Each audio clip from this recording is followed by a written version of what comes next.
നമ്മുടെ ആദ്യത്തെ നിഗമനം തന്നെ വ്യക്തിവൈരാഗ്യത്തിന്റെ പുറത്തുള്ള ഒരു ആസൂത്രിതമായ കൊലപാതകം എന്നായിരുന്നു. നിഗമനത്തിൽ ഉറച്ചു നിന്നുകൊണ്ടാണ് നമ്മൾ അന്വേഷണം ആരംഭിച്ചത്. പ്രതിയെ ലഭിച്ചു കഴിഞ്ഞതിന് ശേഷമുള്ള കുറ്റസമ്മത മൊഴി, അതുപോലെ ശാസ്ത്രീയമായ തെളിവുകൾ, സാഹചര്യ തെളിവുകൾ എല്ലാം നമ്മുടെ ആദ്യത്തെ നിഗമനം ശരിവയ്ക്കുന്ന രീതിയിലുള്ളതാണ്. ഈ തെളിവിൻ്റെ ശൃംഖല നമുക്ക് കൃത്യമായിട്ട് എടുക്കാൻ സാധിച്ചിട്ടുണ്ട്. അതുവഴി കൃത്യമായിട്ടുള്ള അന്വേഷണം പൂർത്തിയാക്കി ഉടനെ തന്നെ കുറ്റപത്രം സമർപ്പിക്കും. നല്ല കൺവിക്ഷൻ വാങ്ങിച്ചു കൊടുക്കാനുള്ള രീതിയിലുള്ള അന്വേഷണമാണ് നമ്മൾ നടത്തുന്നത്. മർഡറാണ് ചാർജ് ചെയ്തിരിക്കുന്നത്. ബാക്കി സെക്ഷൻസ് എന്തൊക്കെയാണെന്ന് നോക്കിയിട്ട് ചെയ്യും. തെളിവ് നശിപ്പിക്കൽ പോലെയുള്ള സെക്ഷൻസ് ആഡ് ചെയ്യാനുണ്ടോ എന്നുള്ളത് നമ്മൾ കൃത്യമായിട്ട് പരിശോധിക്കും. സാർ, ഈ മോട്ടീവ് എന്ന് പറയുന്നത് ഇത്രയും ക്രൂരമായിട്ടുള്ള കൊലപാതകത്തിലേക്ക് പോകാനുള്ള മോട്ടീവ് അത് വലിയൊരു അത് കണ്ടെത്താൻ അത് ഈ പ്രീവിയസ് ഹിസ്റ്ററി നമ്മൾ നോക്കുമ്പോൾ ഇയാൾ 2024 ഫെബ്രുവരി മുതൽ വിജയകുമാറിൻ്റെ വീട്ടിലും അതുപോലെ ഓഡിറ്റോറിയത്തിലും ജോലി ചെയ്തിരുന്നു. ഒരു 6-7 മാസത്തോളം ജോലി ചെയ്തു. അവസാനം ഒരു 20 ദിവസത്തെ ശമ്പളം പെൻഡൻസി വന്നു. അതിനുശേഷം ഇയാളും ഭാര്യയും കൂടെ ഒരുമിച്ചായിരുന്നു ഇവിടെ താമസിച്ചുകൊണ്ടിരുന്നത്. രണ്ടുപേരും നാട്ടിൽ പോയി കഴിഞ്ഞതിന് ശേഷം വിജയകുമാർ ഇയാളെ വിളിച്ചു വരുത്തിയതിന് ശേഷം ഒരു 10-15 ദിവസം ജോലി ചെയ്തിരുന്നു. അപ്പോൾ ഏകദേശം 1 മാസത്തെ ശമ്പളം പെൻഡൻസി ഉണ്ടായിരുന്നു. അപ്പോൾ അത് അടുത്ത മാസം തരാം എന്ന് പറഞ്ഞ് നീക്കി വെച്ചതിലുള്ള ഒരു വിരോധം ഇയാൾക്ക് അന്നേ ഉണ്ടായിരുന്നു. അതുകൊണ്ട് ഇയാൾ പെട്ടെന്ന് ഒരു ദിവസം അവിടെ നിന്ന് കടന്നു കളഞ്ഞു. അതിനുശേഷം ഒരു 3-4 ദിവസം കഴിഞ്ഞ് തിരിച്ചു വന്നിട്ടാണ് ആദ്യത്തെ ആ ക്രൈം ചെയ്തത്. ഇയാളുടെ മൊബൈൽ ഫോൺ മോഷ്ടിച്ച് ഇയാളുടെ അക്കൗണ്ടിൽ നിന്നുള്ള പണം പ്രതിയുടെ അക്കൗണ്ടിലേക്ക് മാറ്റിയത്. അപ്പോൾ അതിൽ പണം ട്രാൻസാക്ട് ചെയ്ത് കഴിഞ്ഞതിന് ശേഷം വിജയകുമാർ 1930 വിളിച്ച് എമൗണ്ട് എല്ലാം പുട്ട് ഓൺ ഹോൾഡ് ആക്കിയിട്ടു. അതുകൊണ്ട് തന്നെ പ്രതിക്ക് ആ പണം ഉപയോഗിക്കാൻ കഴിഞ്ഞില്ല. പിടിക്കപ്പെടുമെന്ന് മനസ്സിലായതോടുകൂടി പ്രതി പണം തിരിച്ചു തരാമെന്ന് പറഞ്ഞിരുന്നു. എന്നിരുന്നാലും വിജയകുമാർ കൂട്ടാക്കിയില്ല. പോലീസിൽ കംപ്ലയിൻറ്റ് ഫയൽ ചെയ്തു. നമ്മൾ FIR രജിസ്റ്റർ ചെയ്തു. ഇയാൾ അറസ്റ്റ് ചെയ്തതിന് ശേഷം 5.5 മാസത്തോളം, നിങ്ങൾക്കത് അറിയാവുന്ന പോലെ തന്നെ കഴിഞ്ഞ കേസിൽ 5.5 മാസത്തോളം റിമാൻഡിൽ കഴിഞ്ഞ് ഇറങ്ങിയതിന് ശേഷവും പ്രതി വിജയകുമാറിനെ ബന്ധപ്പെട്ടിരുന്നു. കേസ് പിൻവലിക്കണം, പണം തിരിച്ചു തരാമെന്ന് പറഞ്ഞിട്ട്. അതിനും വിജയകുമാർ കൂട്ടാക്കിയില്ല. പിന്നെ റിമാൻഡിൽ കിടന്നിരുന്ന കാലത്ത് പ്രതിയുടെ ഭാര്യ ഗർഭിണിയായിരുന്നു. ഏകദേശം ഒരു 7-8 മാസമായപ്പോൾ ഗർഭം അലസിപ്പോയി. അപ്പം അങ്ങനെ വ്യക്തിപരമായ കുറേ ബുദ്ധിമുട്ടുകളും എല്ലാം വന്നപ്പോൾ അതിനെല്ലാം കാരണക്കാരൻ വിജയകുമാർ എന്നുള്ള നിലയ്ക്കുള്ള ഒരു വൈകാരിക പ്രതികരണമാണ്. അതുകൊണ്ട് തന്നെ ഇയാൾ ഈ മാസം 19-ാം തീയതി കോട്ടയത്ത് വന്ന് താമസിച്ചു. പ്രീമെഡിറ്റേറ്റഡ് ആയിട്ട് പ്രിപ്പറേഷൻസ് എല്ലാം ചെയ്തു. അങ്ങനെയാണ് ക്രൂരമായ കൊലപാതകം നടത്തിയത്. DVRലെ ദൃശ്യങ്ങൾ നമ്മൾ അത് നിയമപരമായിട്ടുള്ള തെളിവാണ്. ആദ്യം കോടതിക്ക് കൈമാറും. കോടതിയുടെ അനുമതിയോട് കൂടിയിട്ടാണ് അതിന്റെ ഫോറൻസിക് പരിശോധന കാര്യങ്ങളെല്ലാം നടത്തുന്നത്. തെളിവെടുപ്പുകൾ കുറച്ചുകൂടി ബാക്കിയുണ്ട്. നമ്മൾ വീണ്ടും കസ്റ്റഡിയിൽ പ്രതിയെ ചോദിക്കും. ആപ്ലിക്കേഷൻ ഇടുന്നുണ്ട്. 24 മണിക്കൂർ എന്ന് പറയുന്ന ഒരു ടൈം പീരീഡിനുള്ളിലാണ് ഈ പ്രതിയെ അറസ്റ്റ് ചെയ്തത്. അതിനടുത്തൊരു എഫേർട്ട് അല്ലെങ്കിൽ എങ്ങനെയാണ് പെട്ടെന്ന് ഈ ഒരു ടീം വർക്ക് തന്നെയാണ് അതിലേക്ക് എത്തിച്ചത്? 22-ാം തീയതി ഉച്ചയ്ക്ക് മുതൽ നമ്മൾ പരമാവധി സൂചനകൾ നമുക്ക് ലഭിച്ചിരുന്നു. ആ സൂചനകൾ ത്രൂ ഔട്ട് വർക്കൗട്ട് ചെയ്തു. അപ്പോൾ എൻ്റെ പിന്നിൽ നിൽക്കുന്ന ഉദ്യോഗസ്ഥർക്കാണ് ഇതിൻ്റെ മുഴുവൻ ക്രെഡിറ്റ്. അവർ 22-നും 23-നും ഇടയിലുള്ള രാത്രി ഉറക്കമിളച്ചിരുന്ന് തന്നെയാണ് ഇതിൻ്റെ ടെക്നിക്കൽ വർക്കൗട്ടും കാര്യങ്ങളും ചെയ്തത്. അതുപോലെ രണ്ട് ടീമായിട്ട് ഒരു ഡിവൈഡ് ചെയ്ത് പോയിരുന്നു. ആദ്യം പെരുമ്പാവൂർക്ക് ഒരു ടീം പോയി, അവരുടെ പുറകെ തന്നെ അടുത്ത ടീം പോയി. അപ്പോൾ അവിടെ നിന്നുള്ള മൂവ്മെൻറ്റും കാര്യങ്ങളെല്ലാം നമ്മൾ കൃത്യമായിട്ട് നിരീക്ഷിച്ച് ആ രാത്രിയിലുള്ള കൃത്യമായിട്ടുള്ള ഹാർഡ് വർക്കിന്റെ ഫലമായിട്ടാണ് രാവിലെ തന്നെ പിടിക്കാൻ കഴിഞ്ഞത്. പ്രതി കൊല നടത്താൻ പോകുന്നതും കൊല നടത്തിയ ശേഷം DVRമായിട്ട് മടങ്ങി പോകുന്നതിന്റെ CCTV ദൃശ്യങ്ങൾ പുറത്തു വന്നത് അത് പോലീസിന് ശ്രദ്ധയിൽപ്പെട്ടിട്ടുണ്ട്? എന്റെ ശ്രദ്ധയിൽപ്പെട്ടില്ല. അത് കൂടുതലായിട്ട് ഡീറ്റെയിൽ ആയിട്ട് നോക്കാം. സാർ, അതിൽ ഒരു ചെറിയ സംശയം. ഈ പ്രതി അങ്ങനെ ഒരു കൊലപാതകം നടത്തിയ ശേഷം മുൻപ് ഒരു തട്ടിപ്പ് അല്ലെങ്കിൽ മോഷണത്തിന് സമാനമായ ഒരു പ്രവർത്തി നടത്തിയാണ്. അത് അയാളെ ഒരു മോഷണം അങ്ങനെ യാതൊരുവിധ ലക്ഷ്യവും വീട്ടിലില്ലായിരുന്നു? അതോ അയാളെ ഒരു ശത്രുത മാത്രമായിരുന്നു അയാൾക്കുണ്ടായിരുന്നത്? ഇത്തവണ അയാൾക്ക് ശത്രുത മാത്രമേ ഉണ്ടായിരുന്നുള്ളൂ. വേറെ വസ്തുവകകളൊന്നും വീട്ടിൽ നിന്ന് മോഷണം പോയിട്ടില്ല. ഈ DVR മൊബൈൽ ഫോണും അല്ലാതെ വേറെ ഒന്നും മോഷണം പോയിട്ടില്ല. സ്വർണ്ണാഭരണങ്ങൾ ഉൾപ്പെടെയുള്ളത് അവിടെ ഉണ്ടായിരുന്നു, വീട്ടിലുണ്ടായിരുന്നു. ഇയാളുടെ പക്കൽ കുറെ സിം ഉണ്ടായിരുന്നു, മൊബൈൽ ഫോൺ ഉണ്ടായിരുന്നു. അപ്പോൾ ഇതെല്ലാം മോഷ്ടിച്ചതാണോ അല്ല, ഇയാളുടെ സിം കാർഡ് തന്നെയാണ്. ഇയാൾക്ക് മൊബൈൽ ഫോണും സിം കാർഡും ഒക്കെ ആയിട്ടുള്ള ആക്ടിവിറ്റീസും കാര്യങ്ങളെല്ലാം കൃത്യമായിട്ട് അറിയാം. ആ ഒരു അറിവ് പ്രയോഗിച്ചാണ് കഴിഞ്ഞ പ്രാവശ്യം മൊബൈൽ ഫോൺ മോഷ്ടിച്ചതും അതിൽ നിന്ന് വിജയകുമാറിന്റെ സിം ഊരിയെടുത്തിട്ട് ബാക്കി തട്ടിപ്പുകൾ നടത്തിയത്.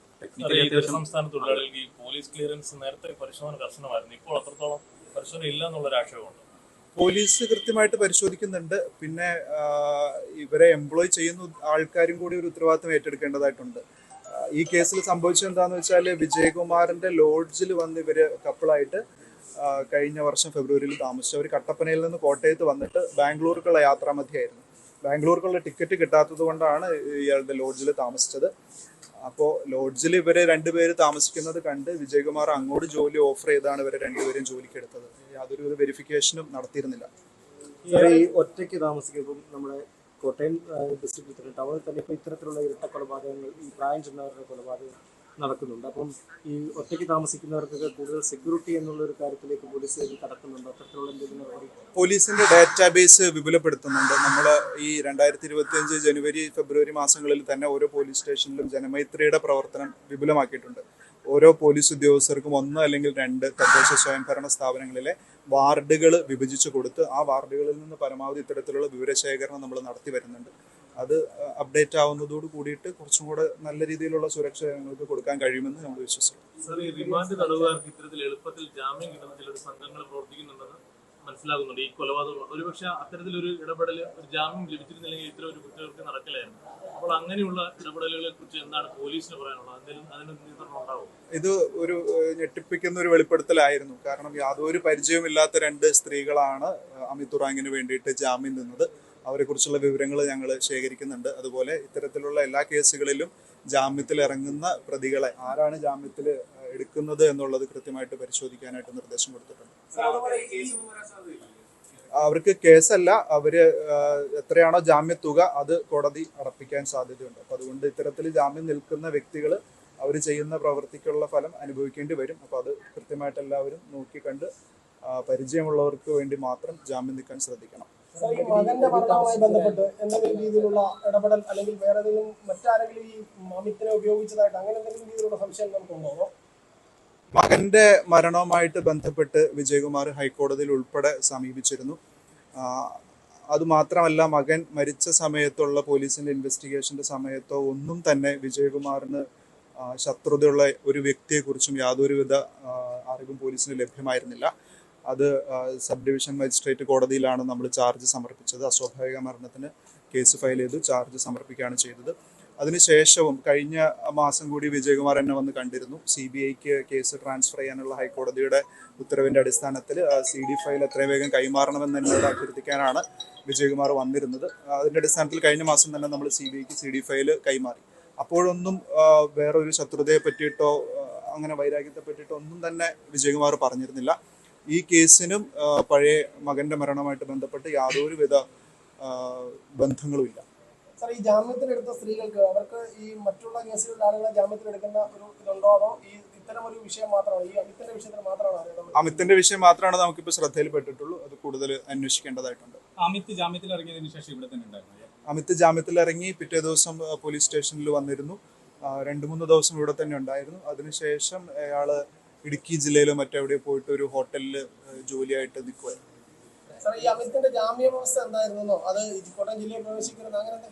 ജാമ്യ വ്യവസ്ഥകൾ ഉണ്ടായിരുന്നില്ല. കാരണം നമ്മൾ അപ്പോഴേക്കും കുറ്റപത്രം സമർപ്പിച്ചിരുന്നു. 5.5 മാസത്തോളം റിമാൻഡിൽ കിടന്നതിനിടയിൽ കഴിഞ്ഞ സെപ്റ്റംബറിൽ രജിസ്റ്റർ ചെയ്ത കേസാണ്. അമിത് ജാമ്യത്തിൽ ഇറങ്ങുന്നതിന് മുൻപേ നമ്മൾ കുറ്റപത്രം സമർപ്പിച്ചിരുന്നതുകൊണ്ട് വേറെ ജാമ്യവ്യവസ്ഥകളൊന്നും ഉണ്ടായിരുന്നില്ല.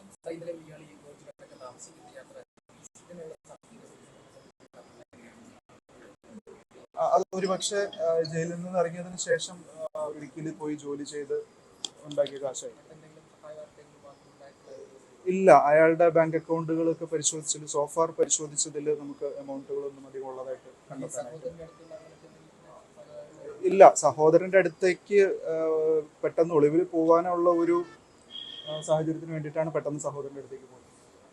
സാർ, ഇത്രയും ബുദ്ധിപരമായിട്ട് ഒരു ക്രൈം ചെയ്യാൻ സമയം എടുക്കുക അല്ലെങ്കിൽ ഇത്തരം CCTV ഹാർഡ് ഡിസ്ക് അടക്കം അടിച്ചു മാറ്റുകയും ചെയ്തൊരു പ്രതി എന്തുകൊണ്ടായിരിക്കും അയാൾ ഈ കേരളത്തിൽ തന്നെ നിൽക്കുന്ന ഒരു സാഹചര്യം ഉണ്ടായി? അത് രക്ഷപ്പെടാനുള്ള എല്ലാ നാട്ടിലേക്ക് രക്ഷപ്പെടാനുള്ള സാധ്യത പോലും അയാൾ പരിഗണിച്ചില്ലെന്നുള്ളതാണ്. അത് ഞാൻ കഴിഞ്ഞ ദിവസങ്ങളിൽ പറഞ്ഞ പോലെ നമുക്ക് ക്രൈം സീൻ പരിശോധിച്ചപ്പോൾ തന്നെ ആ hard disk CCTV hard disk മൊബൈലും എടുത്തുകൊണ്ട് പോയി എന്നുള്ളതല്ലാതെ വേറെ യാതൊരുവിധ പ്രൊഫഷണൽ രീതികളും നമുക്ക് കണ്ടെത്താൻ കഴിഞ്ഞില്ല. കൃത്യത്തിന് ഉപയോഗിച്ച ആയുധം പരിസരത്ത് നിന്ന് തന്നെ കിട്ടി. അതുപോലെ ഫിംഗർ പ്രിന്റ് കിട്ടി. ബാക്കി സാഹചര്യ തെളിവുകളെല്ലാം നമുക്ക് കിട്ടുന്നുണ്ടായിരുന്നു. അതുകൊണ്ട് തന്നെ കുറച്ച് technical knowledge, mobile related CCTV related technical knowledge ഉണ്ടെന്നുള്ളതല്ലാതെ ആധികാരികമായിട്ടുള്ള ഒരു അറിവോ പ്രൊഫഷണലിസമോ ഉള്ള ആളായിട്ട് നമുക്ക് തോന്നിയിരുന്നില്ല.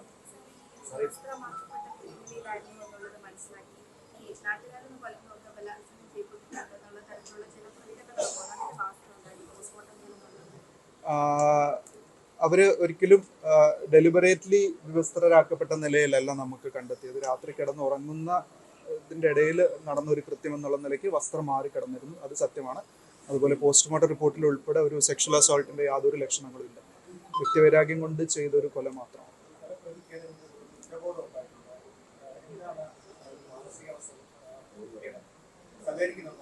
പ്രതി പൂർണ്ണമായിട്ടും സഹകരിച്ചു. നമ്മളോട് എല്ലാ വിവരങ്ങളും കൃത്യമായിട്ട് പറഞ്ഞു. ഇന്നലെ തന്നെ റിക്കവറിയുടെ വിവരങ്ങളാണെങ്കിലും എവിടെയാണ് ഫോണും DVR-ഉം ഉപേക്ഷിച്ചത് എന്ന് പറഞ്ഞു. കൃത്യമായിട്ട് തന്നെ റിക്കവറി നടത്താൻ സാധിച്ചു.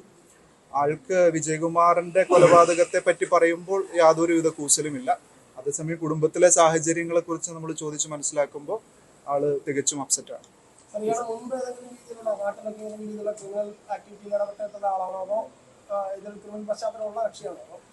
പോലീസിന്റെ റെക്കോർഡ്സ് ഓൾ ഇന്ത്യ തലത്തിൽ അവൈലബിൾ ആയിട്ടുള്ള റെക്കോർഡ്സ് ആണ്. അത് പരിശോധിച്ചതിൽ നിന്ന് അയാൾക്ക് വേറെ കുറ്റകൃത്യങ്ങൾ ഉള്ളതായിട്ടൊന്നും പറയുമായിട്ടില്ല. നഷ്ടപ്പെട്ട ഫോണിൽ CCTV കണക്റ്റഡ് ആയിരുന്നു. അത് നമുക്ക് കിട്ടിയിട്ടില്ല. നമ്മൾ ശാസ്ത്രീയ പരിശോധന നടക്കാനിരിക്കുന്നതേ ഉള്ളൂ. ഇയാളെ ലക്ഷ്യം എന്ന് പറഞ്ഞാൽ രണ്ടുപേരെയും കൊല്ലുകയായിരുന്നു, അല്ലെങ്കിൽ വിജയകുമാർ മാത്രമായിരുന്നു പ്ലാനിലുണ്ടായിരുന്നത്? നമ്മുടെ പ്രാഥമികമായ അറിവ് വിജയകുമാറിനെ മാത്രം കൊല്ലാൻ ഉദ്ദേശിച്ചാണ് വന്നത് എന്നുള്ളതാണ്. അങ്ങനെ ആയിരിക്കാം. കൂടുതൽ അന്വേഷണം നടത്തണം, ചോദ്യം ചെയ്യും. വീടിന്റെ സാഹചര്യങ്ങളൊക്കെ മുമ്പ് തന്നെ പരിചയമായിരുന്നു. ഈ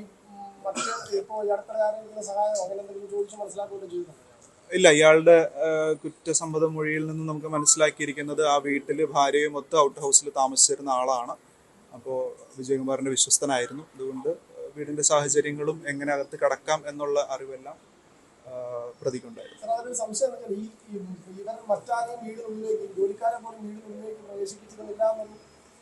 സംസാരം കേൾക്കുന്നുണ്ട്. അപ്പോൾ അങ്ങനെ ഈ ബംഗാളികളോടെ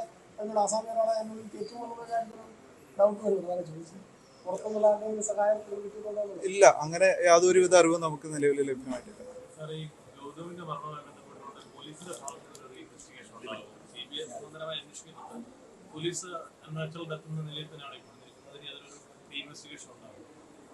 ആ കേസിൽ ഇനി പോലീസിന് ഒരു ലോക്കൽ സ്റ്റാൻഡ് ഇല്ല. നമ്മളുടെ കയ്യിൽ നിന്ന് കേസ് പോയി. കേസ് ഫയൽ ഉൾപ്പെടെ നമ്മൾ CBIക്ക് കൈമാറി. കഴിഞ്ഞ ദിവസം CBI ഉദ്യോഗസ്ഥരും വന്നിരുന്നു. അവരും നമ്മളുടെ അടുത്ത് ഈ കേസുമായിട്ട് ബന്ധപ്പെട്ട വിവരങ്ങൾ ശേഖരിച്ചിട്ടുണ്ട്.